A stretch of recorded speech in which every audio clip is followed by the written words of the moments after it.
یہ بہت بڑی بات ہے. مسلمانوں کو دستور حیات کا بھی پتہ نہیں تو ان کی زندگی میں روح اور چین کیسے آئے.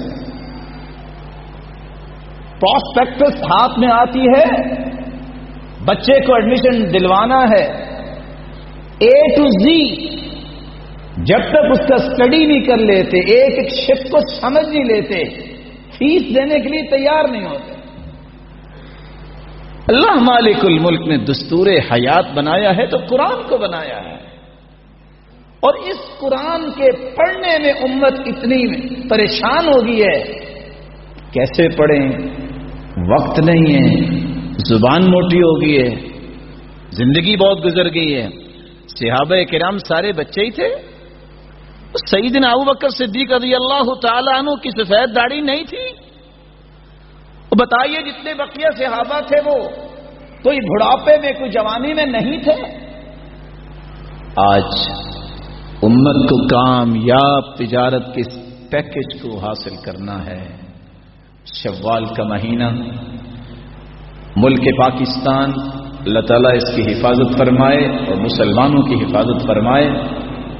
تعلیمی ادارے جس میں عقل و دانش کی گریں کھولی جاتی ہیں، مساجد کے اندر، مدارس کے اندر نئے سال کا آغاز ہوتا ہے.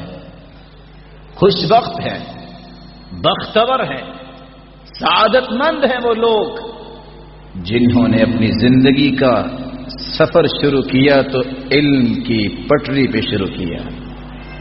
سعادت مند ہیں وہ لوگ جن کو اللہ نے توفیق دی کہ وہ لوگ اسلام کی فہم کو حاصل کرنے کے لیے اپنے اوقات کو نکالتے ہیں. میں کبھی کبھی صحیح بخاری کی اس روایت کو سوچتا ہوں، اتنی خوشی ہوتی ہے، امید ہے آپ مجھ سے بھی زیادہ خوش ہوں گے کہ اللہ کے رسول کا فرمان ہے کہ 7 لوگوں کو عرش کا سایہ ملے گا جس دن کوئی سایہ نہیں ہوگا. ان میں سے ایک وہ ہے وَرَجُلٌ قَلْبُهُ مُعَلَّقٌ بِالْمَسَاجِدِ، ایسا شخص جس کا دل مسجد سے لگا ہوا ہے، ایک نماز پڑھ کے واپس جاتا ہے تو پھر سوچتا ہے کب دوبارہ ٹائم آئے گا نماز کا میں مسجد جاؤں. ایسے بندے کو اگر عرش کا سایہ ملے گا تو جو 24 گھنٹے رہتا ہی مسجد میں ہے، قرآن ہی پڑھتا ہے، اس کا قیامت کے دن مقام کیا ہوگا. رسول اکرم صلی اللہ علیہ وسلم نے اس لیے فرمایا من قرأ حرفا من کتاب اللہ فلہ بہ حسنہ والحسنة بعشر امثالها لا اقول الف لام میم حرف بل الف حرف ولام حرف ومیم حرف. دنیا کی کوئی ایسی کتاب نہیں جس کو پڑھنے سے انسان کو نیکیاں ملتی ہیں، لیکن واحد قرآن مجید ہے جس پیکج کا پہلا اصول ہے یتلون کتاب اللہ، جو اللہ کی کتاب کا ایک حرف پڑھتا ہے اسے 10 نیکیاں ملتی ہیں. اور قیامت کے دن اگر ایک نیکی کی ضرورت پڑ گئی تو یاد رکھنا نہ باپ کام آئے گا، نہ ماں کام آئے گی، نہ اولاد کام آئے گی، نہ بھائی کام آئیں گے. اور اسی بات کو قرآن نے بیان کیا ہے یوم یفر المرء من اخیہ وامہ وابیہ وصاحبتہ وبنیہ لِكُلِّ امْرِئٍ مِّنْهُمْ يَوْمَئِذٍ شَأْنٌ يُغْنِيهِ. بھائی بھائی سے بھاگ جائے گا، ماں اور باپ سے بھاگ جائے گا، بیوی اور بچوں سے بھاگ جائے گا. ہر ایک شخص کو اپنی ہی فکر لاحق ہوگی. بلکہ حالت یہ ہوگی ما من ملک مقرب، کوئی بھی فرشتہ اور نبی ایسا نہیں ہوگا جو اس بات کا خوف نہیں کھا رہا ہوگا کہ آج کیا ہونے والا ہے، انبیاء کی زبان پہ بھی یہ لفظ ہوں گے، یا ربی سلم سلم، اے اللہ آج ہمیں سلامت رکھنا۔ اور دوسری جگہ اللہ رب العزت فرماتے ہیں وَيَوْمَ يَعَضُّ الظَّالِمُ عَلَى يَدَيْهِ يَقُولُ يَا لَيْتَنِي اتَّخَذْتُ مَعَ الرَّسُولِ سَبِيلًا۔ قیامت کا دن ہوگا، وہ لوگ جنہوں نے اپنی جانوں پہ کچھ اس انداز سے ظلم کیا، اللہ اور اس کے رسول کی بات نہیں مانی، دوستوں کے پیچھے لگ کے اپنا وقت ضائع کیا، نمازیں چھوڑی، قرآن چھوڑا، وہ اپنے ہی ہاتھوں کو چباتے نظر آئیں گے۔ یعض الظالم، وہ اپنے ہی ہاتھوں کو کاٹ کھائیں گے۔ اس لیے اللہ رب العزت نے تیسری جگہ فرمایا يُبَصَّرُونَهُمْ يَوَدُّ الْمُجْرِمُ لَوْ يَفْتَدِي مِنْ عَذَابِ يَوْمِئِذٍ بِبَنِيهِ وَصَاحِبَتِهِ وَأَخِيهِ وَفَصِيلَتِهِ الَّتِي تُؤْوِيهِ وَمَن فِي الْأَرْضِ جَمِيعًا ثُمَّ يُنْجِيهِ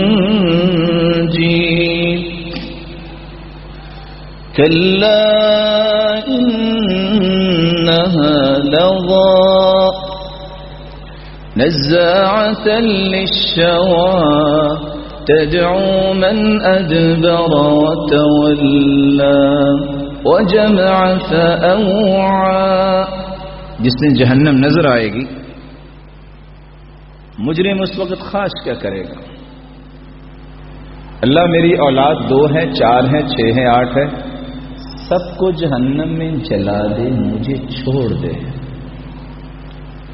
وصاحبتی واخی، اللہ ساری زندگی میں نے بیوی کے چونچلے دیکھے، آج اس کو میرے حصے کا جلا دے اور میرے بھائیوں کو جلا دے، مجھے چھوڑ۔ اللہ پھر بھی راضی نہیں، خاندان کی رٹ لگاتا تھا میں دنیا میں، اللہ سارے خاندان کو راکھ بنا دے، مجھے چھوڑ دے۔ میں ان کی طرف ہی بھاگ بھاگ کے جاتا تھا، اللہ پھر بھی راضی نہیں، ساری دنیا کو جلا دے، ایک اکیلے مجھے چھوڑ دے۔ جواب کیا ہے؟ کلا، ہرگز نہیں، انہا لظیٰ نزاعۃ للشویٰ، یہ دہتی ہوئی آگ تو انسانوں کی چمڑی ادھیڑ دینے والی ہے، اور یہ آوازیں دے گی جہنم، تدعو من ادبر وتولى، جس نے منہ پھیرا اس قرآن سے، جس نے اعراض کیا اس شریعت سے، اور اعراض کرتا کیوں ہے، منہ پھیرتا کیوں ہے، وقت کیوں نہیں ملتا، اس کے راز کو اللہ نے بیان کیا ہے۔ وَجَمَعَ فَأَوْعَىٰ، بس وہ مال جمع کرنے میں لگا ہوا ہے اور گن گن کے رکھ رہا ہے کتنے ہو گئے ہیں۔ یہ جب تک عنصر ختم نہیں ہوتا اس وقت تک قرآن کی محبت دل میں آتی نہیں ہے۔ اس لیے اللہ کے رسول صلی اللہ علیہ وسلم نے فرمایا تھا ان اللہ یرفع بهذا الكتاب اقواما ويضع به آخرین، قوم و ملت کا عروج و زوال قرآن کے ساتھ ہے، اگر اس کی تلاوت، اس کی فہم، اس پہ عمل، اس کے پیغام کو عام کرنے میں دنیا لگ جائے گی، ان جیسی قوم دنیا میں کوئی نہیں ہوگی۔ لیکن اگر اس سے اعراض کر دیا اور اس کے عمل سے دور ہو گئے اور پڑھنے کے لیے بھی ان کو کوفت ہونے لگ جائے کہ کیسے پڑھیں، ہمارے پاس تو ٹائم نہیں، تو پھر اللہ وہ ذلت بھی ایسی قوموں پہ ڈالتے ہیں کہ جو کبھی دوسری قوموں کے لیے عبرت بن جایا کرتی ہے۔ اور یہی وہ لوگ ہیں جنہوں نے اس منہج کو لیا۔ رسول اکرم صلی اللہ علیہ وسلم نے فرمایا قابل رشک یہ لوگ ہیں، لا حسد الا فی اثنتین، رجل آتاہ اللہ القرآن فهو يقوم به آناء الليل وآناء النهار وہ لوگ جو صبح و شام قرآن کی تلاوت کرتے ہیں، جب نظر آئیں تو یہ خواہش، یہ تڑپ، یہ ذوق، یہ شوق یہ سینے میں پیدا ہونا چاہیے، میرے مالک مجھے بھی ایسا بنا دے۔